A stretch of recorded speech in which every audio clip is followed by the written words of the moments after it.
사도행전 9장 36절에서 43절 신약 203페이지 말씀 보겠습니다.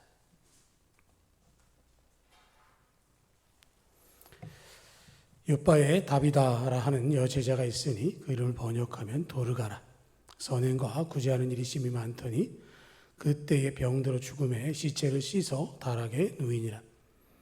루다가 요빠에서 가까운지라 제자들이 베드로가 거기 있음을 듣고 두 사람을 보내어 지체 말고 와달라고 간청하여 베드로가 일어나 그들과 함께 가서 이르매 그들이 데리고 다락방에 올라가니 모든 과부가 베드로 곁에 서서 울며 도르가가 그들과 함께 있을 때 지은 속옷과 겉옷을 다 내보이거늘 베드로가 사람을 다 내보내고 무릎을 꿇고 기도하고 돌이켜 시체를 향하여 이르되 다비다야 일어나라 하니 그가 눈을 떠 베드로를 보고 일어나 앉는지라. 베드로가 손을 내밀어 일으키고 성도들과 과부들을 불러들여 그가 살아난 것을 보이니 온 요빠 사람이 알고 많은 사람이 주를 믿더라. 베드로가 요빠에 여러 날 있어 시몬이라는 무두장의 집에서 머무니라. 아멘. 오늘 말씀은 베드로의 사역을 우리에게 보여주고 있습니다. 베드로가 이제 예루살렘을 벗어나서 이곳저곳으로 또 복음을 전하고 사역을 하고 부활하신 주님을 증거하는 가운데에 예루살렘으로부터 하루길 되는 루다라고 하는 곳에 가서 애니아라고 하는 중풍병자를 일으키게 됩니다. 그 말씀이 이제 32절에서 35절까지 나와 있는데요.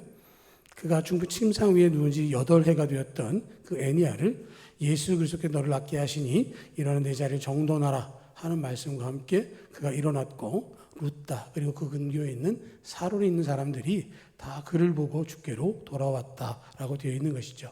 그런데 그 루다로부터 조금 더 간 그 해안 도시인 요빠에 다비다라고 하는 여제자가 있었고 그를 번역하면 도르가라고 하는 뜻이고 그 말을 우리식으로 얘기하면 어린 양, 예쁜 양과 같다라는 이름을 가지고 있는 그 다비다, 도르가가 있었는데 그가 병들어서 죽고 그 시체를 사람들이 다락에 누였더라 하는 이야기로 시작해서 다비다의 다시 살아남까지를 이야기합니다. 그런데 오늘 본문을 보면 이 다비다라고 하는 사람이 어떤 사람인가를 이야기하는데 36절을 보면 여제자라고 이야기를 합니다.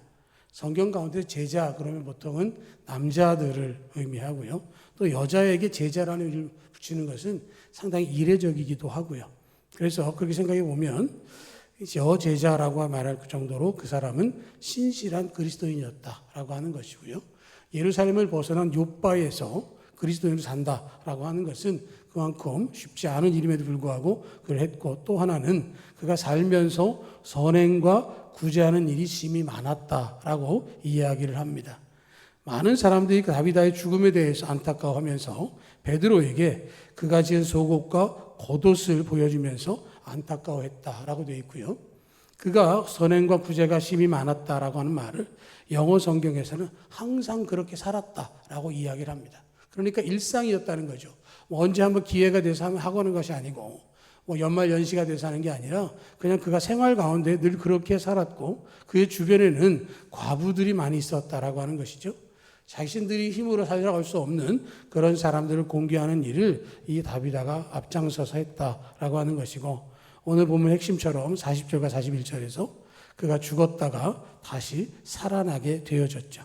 사람들이 그가 죽었을 때에 장례를 치르는 게 아니라 그의 시신을 닦아서 다락방에 올려두고 베드로를 청해서 그를 살려달라 하고 요청을 하고 있는 것은 베드로의 사역을 통해서 애니아가 일어난 일뿐만 아니라 다비다에게도 그런 은혜가 있지 않을까라고 하는 기대치 그리고 예수님께서 부활하셨고 예수님이 부활하신 능력이 있다고 한다면 당연히 그런 역사가 다비다에게도 임할 것을 기대한 것이다 라고 말할 수 있는 것이고요. 그러다 보니까 정말로 부활 신앙을 갖는 것이 굉장히 중요한 것이죠. 사람이 죽음을 맞이하면 3가지의 평가가 있다고 합니다. 잘 죽었다. 그런 사람이 있다는 거죠. 어떤 사람이 부고를 전하면 그 부고를 듣고 사람들이 안타까워야 되는데 그 사람은 죽는 게 차라리 낫다. 이렇게 얘기할 정도로 악한 사람이 있는가 하면 또 죽을 만하니까 죽었다라고 하는 사람이 있다는 거예요. 천수를 누리고 나름의 삶을 살고 살면 그 사람 말할 때 죽을 만큼 호상이라 이런 표현을 하기도 합니다. 그래서 인생을 그만큼 살았으면 됐다, 부족할 게 없겠다 하는 사람이 있는가 하면, 세 번째로는 죽어서는 안 될 사람이 죽었다라고 하는 사람이 있다는 것이죠. 오늘 본문의 주인공이 바로 그런 사람인 것이죠. 과부들이 볼 때 자신들은 죽을 수도 있지만 다비다는 아직 그래서는 안 된다는 것이죠. 자기뿐만 아니라 또 다른 사람을 위해서라도, 또 그리스도 공동체를 위해서라도 다비다의 죽음은 온 욥바가 슬퍼할 만한 큰 사건이었다라고 하는 것을 이야기하는 것이고, 그의 선행과 구제가 심히 많았기 때문에 그의 죽음에 대해서 안타까워하게 된 것이죠. 서울 명동에 상동교회라고 하는 감리교회가 있습니다. 그 건물은 세로나 백화점이기도 하고 감리교 교단의 회관이 있는 곳이기도 한데요. 거기에 이제 초대 담임 목사였던 전덕기 목사님이 계신데, 이분이 독립운동에 앞장섰고 김구 선생하고도 함께 활동을 하고, 그리고 최남선의 신앙을 지도했던 그런 분인데, 남대문 일대에 많은 가난한 사람들을 도왔다 그래. 특별히 그 당시 전염병이 걸리면 뭐 손꼼짝 못 하니까요. 그렇게 죽음을 당한 사람들, 그 사람 때문에 장례를 치르지 않는 사람들 때문에 이 목사님이 앞장서서 그 사람들의 장례를 도맡아서 치러줬다고 하는 거죠. 그러다 보니까 이분이 김구 선생과 가깝고 최남선의 독립선언문을 쓰는데도 좀 도움을 주고, 그러다 보니까 일제에 체포돼서 고문을 당해서 목숨을 잃게 되었을 때 남대문 일대에 있었던 거지나 기생들, 지객군, 인력거꾼들이 이분의 장례를 따랐는데 한 10리에 걸쳐서 그분의 장례 행렬을 이루었다라고 하는 얘기가 있습니다. 그분의 죽음에 대해서 안타까워하는 것처럼 다비다의 죽음에 대해서도 욥바에 있는 많은 사람들, 특별히 과부들, 가난하고 힘이 없는 사람들이 이 다비다의 죽음을 안타까워한 것이고, 다른 면으로 보면 다비다의 인생을 통해서 하나님께 영광을 돌렸다라고 하는 것이죠. 다비다가 부자였는지는 알 수 없습니다. 다비다가 어떤 삶을 누렸는지는 알 수 없지만, 다만 그의 인생에 대해서 많은 사람의 평가는 그를 주님께서 들어 사용하셨다라고 하는 것을 이야기하는 것이죠. 욥바에서 기억되어진 유일한 한 사람으로서 그가 행한 모든 것들은 큰 수고와 섬김을 통해서 이루어진 것이고, 그것을 통해서 다비다를 우리가 기억하게 되어지는 것은 하나님께서 우리에게 그러한 모습을 원하신다라고 하는 것이죠. 어떤 큰 일을 이루고 어떤 큰 사역을 감당하는 것도 중요하지만, 정말로 중요한 것은 우리 주변에서, 우리 일상 가운데서 내가 하나님의 사람인 것을 드러낸다라고 하는 것이죠.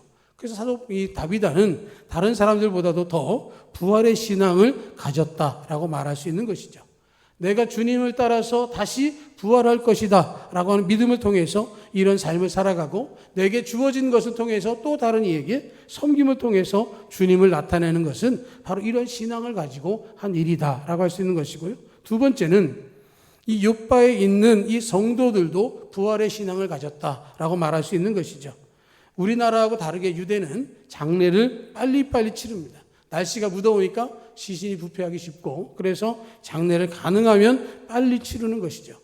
그래서 다비다가 죽으면 그들의 그 흐름을 생각하면 빨리 장례를 치러야 되는데, 이 다비다의 시신을 씻어서 다락방에 올려놓고 베드로를 청하는 것이고, 그리고 베드로를 통해서 하나님께서 다비다를 살려주실 것을 기대하는 것이죠.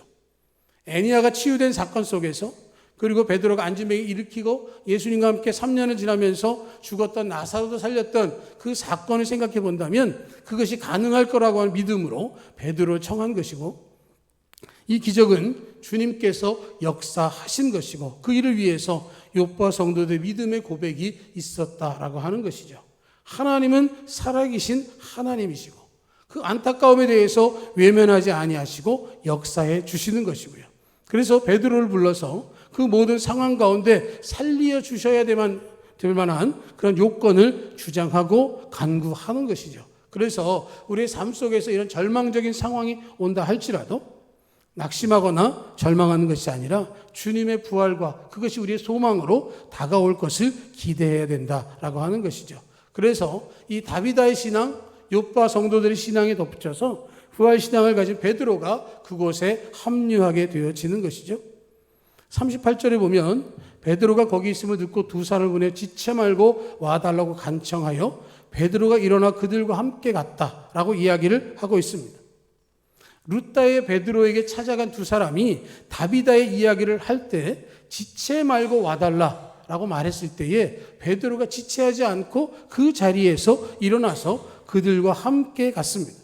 그리고 그들이 데리고 다락방에 올라가서 과부들이 다비다 이야기를 하면서 속옷과 겉옷을 보였을 때에 베드로가 사람을 다 내보내고 무릎을 꿇고 기도하고 시체를 향하여 다비다야 일어나라 하고 외쳤습니다.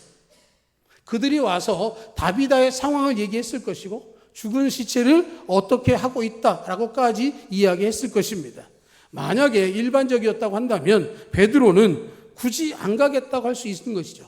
이미 죽은 사람 앞에 내가 가서 무슨 얘기를 하겠느냐. 혹시 애니야처럼 살아있는데 불편하면 어떻게 하나님의 역사하심을 구할 수 있지만 죽은 자를 내가 어떻게 하겠느냐라고 말할 수 있는 것이죠. 그런데 베드로는 즉시 일어나서 그곳으로 갑니다. 그리고 다비다의 시체를 향해서 다비다야 일어나라 하고 담대하게 외치게 되는 것이죠.